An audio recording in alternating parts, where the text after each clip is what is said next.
नमस्कार दोस्तों, मैं अश्विनी वशिष्ठ और आज मौका है सिग्नेचर ग्लोबल के नए प्रोजेक्ट जो कि लॉन्च हो रहा है सेक्टर 36 सोहना में, उसके बारे में कुछ डिस्कशन करने का। आप लोगों के बहुत सारे मैसेजेस मिले और जानना चाहते थे किस टाइप का प्रोजेक्ट है। चलिए, मैं प्रोजेक्ट से पहले बिल्डर की बात करूंगा, जो सच्चाई है मैं वो शेयर करने वाला हूँ और स्टार्ट करूंगा एक बिस्किट से। एक बिस्किट आता था आपके बचपन के दिनों में, आपको लेकर चलता हूँ। एक बिस्किट अभी भी आता है, पार्ले जी हाँ, एक 5 रुपीज़ का पैकेट आता है और वो आज से आपके बचपन के दिनों में भी वही रेट होगा। और हाँ, अपना वेट कम किया लेकिन प्राइस नहीं इंक्रीज किए। वही पार्ले जी आज बिस्किट मार्केट को डोमिनेट करता है। जी हाँ, 40% शेयरिंग है बिस्किट मार्केट में पार्ले जी की और 70 करोड़ से ज़्यादा ग्रोथ तक पहुँच है। लेकिन इंडिया में आज भी वो सबसे ज़्यादा सेल होता है और सबसे ज़्यादा पहुंच रखता है।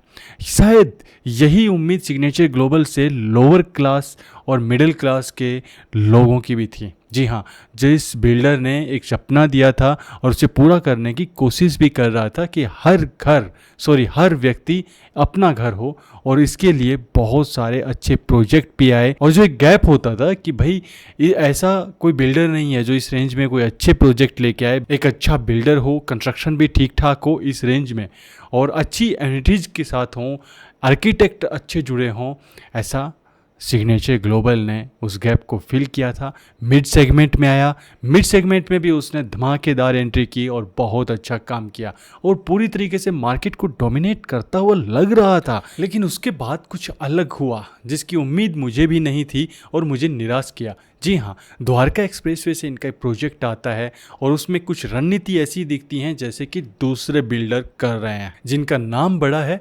अफोर्डेबिलिटी दूर दूर तक नहीं है। लेकिन सिग्नेचर ग्लोबल DXP सेक्टर 37 से लेकर फिर आप कहें SPR रोड पर सेक्टर 71 या फिर ये प्रोजेक्ट यानी कि साउथ ऑफ गुड़गांव में सेक्टर 36 यानी कि सोहना में, और यहाँ भी ऐसा ही देखने को मिला। सेम स्ट्रेटेजीज, सेम तरीका और सेम प्राइस। जी हाँ, उसी रेंज में बिल्डर ने जंप किया। अब मैं ये तो जानता हूँ कि इनको IPO में आने के बाद जो बड़ी सफलता मिली, उस सफलता में कहीं ना कहीं अफोर्डेबिलिटी का वर्ड गुमनाम सा हो गया। जिनके स्लोगन से ये होते थे कि भाई अफोर्डेबिलिटी या फिर हर व्यक्ति अपना एक घर। और इस तरीके से बिल्डर ने पूरी तरीके से अपने आप को चेंज कर लिया। टाइम के साथ बदलना बुरा नहीं, या आप अपने रूट से हट जाएं तो खड़े रहना मुश्किल होता है। अब मैं फिर आता हूँ पार्ले पर। यदि वो सेम प्रोडक्ट, उसमें 2 बिस्किट यानी कि जो आज वेट है उसमें थोड़ा सा वेट बढ़ाकर यानी कि 2 बिस्किट बढ़ाकर और उसका रेट यदि 10 रुपये कर दिया जाता तो हर घर तक नहीं पहुंचता और इंडिया के हर एक व्यक्ति तक इतना जुड़ाव नहीं हो पाता। लेकिन उसने ऐसा नहीं किया और सिग्नेचर ग्लोबल भी मिडिल क्लास या लोअर मिडिल क्लास के लिए उस पार्ले की तरह ही हो सकता था। शायद प्रॉफिट पर व्यक्ति कम होता लेकिन ऑल ओवर वो बहुत ज़्यादा होता। अब बात आती है सोहना की लोकेशन। जी हाँ, लोकेशन के बारे में मैंने पूरे सोहना का डिटेल रिव्यू किया हुआ है, मैं उसके बारे में बाद में बात करूंगा। प्रोजेक्ट की बात करते हैं और प्रोजेक्ट में वो बात नहीं करने वाला क्या साइज है, क्या एमिनिटीज़ हैं, क्या है, वो है, ये सारा फॉर्मेट बिल्डर से बनकर आता है जो डिस्ट्रीब्यूट होता है हर एक चैनल पार्टनर को। मेरे पास भी पड़ा है, मैं आपको व्हाट्सअप कर दूंगा यदि आप कहेंगे, क्योंकि उसमें हम 10 मिनट एक्स्ट्रा लें कोई फ़ायदा नहीं है, क्योंकि जो यहाँ पर व्यूवर्स हैं मैं उनका लेवल जानता हूँ, उनको सिर्फ थोड़ा सा हिंट चाहिए, समझने में कोई ज़्यादा टाइम नहीं लगता। इस प्रोजेक्ट के बारे में मैं आपको कुछ ऐसा बताने वाला हूँ जो किसी ने नहीं बताया होगा, मुझे तो ऐसा ही लगता है, क्योंकि ज़्यादातर वीडियो ऐसे ही बनते हैं जो बिल्डर का फॉर्मेट होता है सेम उसके बारे में बताया जाता है, काम ख़त्म। कुछ क्लाइंट्स हैं उनको भाई कुछ ख़रीदना है ख़रीद लो, नंबर डाल दिए जाते हैं। मैं आपको दोनों ही चीज़ें बताता हूँ और उससे आप जुड़े रहें, लास्ट तक जुड़े रहना। कुछ ज़्यादा बड़ा मैं टाइम नहीं लूँगा। वैसे मैं जो ये वीडियो बना रहा हूँ, मेरे ज़्यादातर जो मैं बिल्डर्स के रिव्यू करता हूँ, मेरे ज़्यादातर डायरेक्टर्स लेवल तक पहुँच जाते हैं और शायद मैं तो यही उम्मीद करता हूँ कि कुछ बदलाव आए तो बहुत अच्छा होगा। लेकिन मैं इस प्रोजेक्ट की बात भी करना गलत नहीं होगा। इस प्रोजेक्ट के बारे में आपको बता देता हूँ और इसे बताने से पहले मैं आपको बताऊँ कि यदि आपको सारा वीडियो देखने के बाद भी लगता है कि यदि मुझे यहाँ पे करना चाहिए, क्योंकि हर एक इन्वेस्टर की अपनी चॉइस होती है, अपना रीजन होता है खरीदने का कि इसके पीछे क्या रीजन है। तो यदि आपको लगता है कि आपके हिसाब से परफेक्ट है तो आप दिए गए नंबर पर व्हाट्सअप कर सकते हैं, डिटेल्स ले सकते हैं, कुछ डाउट्स हैं वो आप पूछ सकते हैं, नहीं खरीदना तो भी पूछ सकते हैं, मैं नेक्स्ट वीडियो में शेयर कर दूंगा। और इतना आपको एश्योरेंस दे सकता हूँ, मार्केट से बेस्ट डील, और जो आज बोल रहा हूँ वो 10 साल बाद, और हमेशा आपके साथ खड़ा रहूँगा जहाँ भी आपको आवश्यकता होगी बिल्डर्स के लिए, बिल्डर्स से बात करने के लिए कहीं कोई इश्यू आता है। सो प्राइस की बात मैंने जो अब तक बिल्डर्स के बारे में की, इन 3 प्रोजेक्ट्स के बारे में की, सेम वही बात आ जाती है। अब आप कहेंगे कि क्या आप यहाँ काम नहीं करते? नहीं जी, मैं इनसे तब से काम करता हूँ। कई लोग सोच लेते हैं, यदि मैं सच्चाई बोलूँ तो बहुत बार लगता है कि काम नहीं करता होगा। मैं इस बिल्डर के साथ तब से काम करता हूँ जब इसका पहला प्रोजेक्ट आने के लिए प्लानिंग्स चल रही थी। मैं तब से इन डायरेक्टर्स के साथ बैठा हुआ हूँ, इनके साथ आज भी बैठता हूँ, अच्छी रिलेशंस हैं। लेकिन जहाँ है गलत वहाँ बोलना चाहिए, उसमें कोई प्रॉब्लम नहीं है।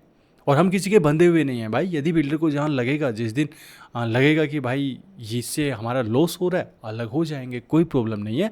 लेकिन बोलना ज़रूरी है। अब मैं जो सबसे पहले इस प्राइस की बात हो गई, ओवर प्राइस कहेंगे, यस बिल्कुल है।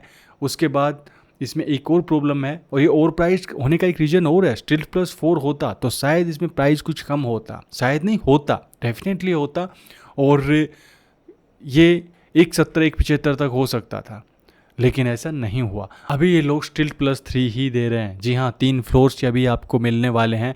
4th फ्लोर के लिए अप्रूवल का वेट किया जा सकता है, और यदि वो मिला तो उसके बाद 4th फ्लोर भी कंस्ट्रक्ट होगा, और उस वजह से आपको एनओसी आपसे लेनी पड़ेगी, उसके लिए आपको कुछ बेनिफिट भी दिया जाएगा। मैं ये नहीं कहता, लेकिन तब भी वो रेट थोड़ा ज़्यादा रहेगा, क्योंकि बिल्डर दोनों चीज़ें प्लस माइनस करके चलता है कि भाई यदि वो नहीं आया तो भी हम लॉस में ना जाएं।